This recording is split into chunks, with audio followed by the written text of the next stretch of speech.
फिर हमारे में भी त्याग का सामर्थ्य आ जाएगा। कितनी सुंदर बात है, कितने सुंदर वचन है।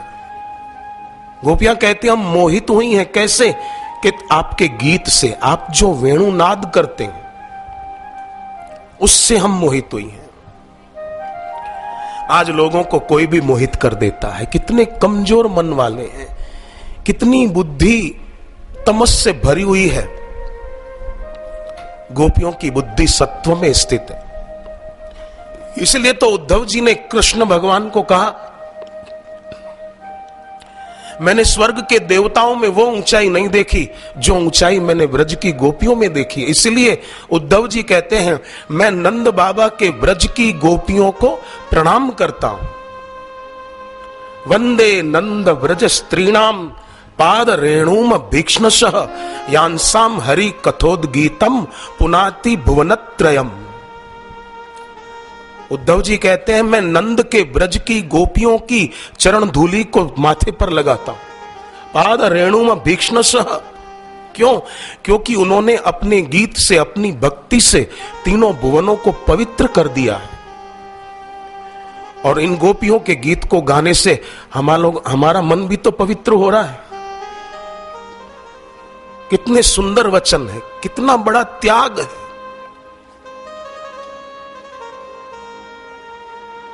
गतिविदस्तवो गीतमोहिता कितवयोषितः कस्त्यजेन्निशी।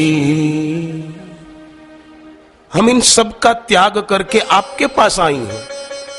और हे कृष्ण, आप तो कितव योषितः कस्त्य जेन्निशी, आप हमारा ही त्याग कर रहे हो।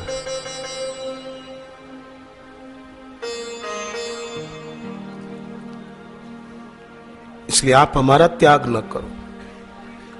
भगवान ने देखा गोपियों में कोई ऐषणा नहीं है, लोकेशना नहीं है, लोगों में मान सम्मान हो इसकी इच्छा नहीं है, पुत्रेषणा नहीं है। लोकेशना नहीं, पुत्रेषणा नहीं, और तीसरी वित्तेषणा, धन की इच्छा, पैसे की इच्छा, यह भी नहीं है। कोई ऐषणा नहीं है। देखो, जिसको भक्ति में आनंद आ जाता है ना, उसको संसार का कोई भी सुख भोग अपनी ओर खींच नहीं सकेगा। पैसा भी नहीं, सत्ता भी नहीं, किसी का सौंदर्य भी नहीं।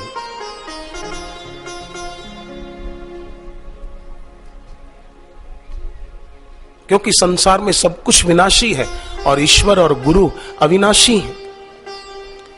इसलिए उनकी भक्ति से जो सुख मिलता है वो भी अविनाशी सुख होता है। जब अविनाशी सुख मिला तो विनाशी सुख की इच्छा क्यों होगी?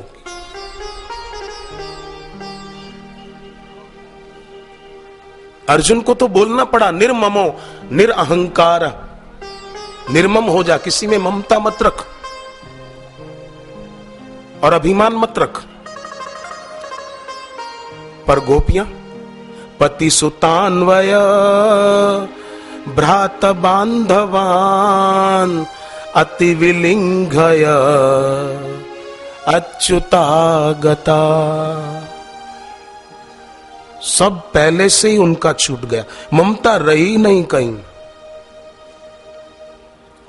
कोई जीव जब लौकिक सुखों का त्याग करता है तो वो ईश्वर को बहुत अच्छा लगता है। जब कोई साधक सांसारिक सुखों का आकर्षण छोड़ के भक्ति में आगे बढ़ता है तो वो गुरु को बहुत प्यारा लगता है।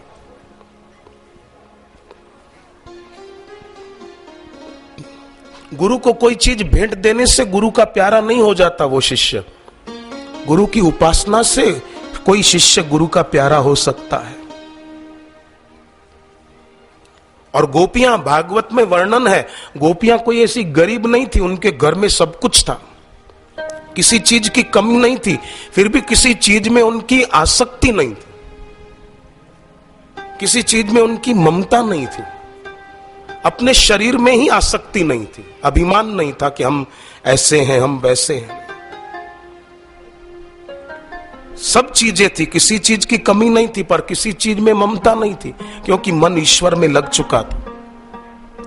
इसलिए संत्यज्य सर्व विषयांश तव मूल पाद भक्त। उनका मन ईश्वर में लगा हुआ था, ईश्वर के चरणों में लगा हुआ था। तो हम भागवत के 3 स्कंद के बताए हुए अगर ध्यान के इन 25 विशेषणों में से कुछ भी अपने जीवन में अपनाएंगे तो जरूर हमें भी उनकी कृपा से यह त्याग का सामर्थ्य प्राप्त हो सकता है, जो कि एक दिन छूट जाएगा। हम न चाहेंगे तो भी छूटेगा।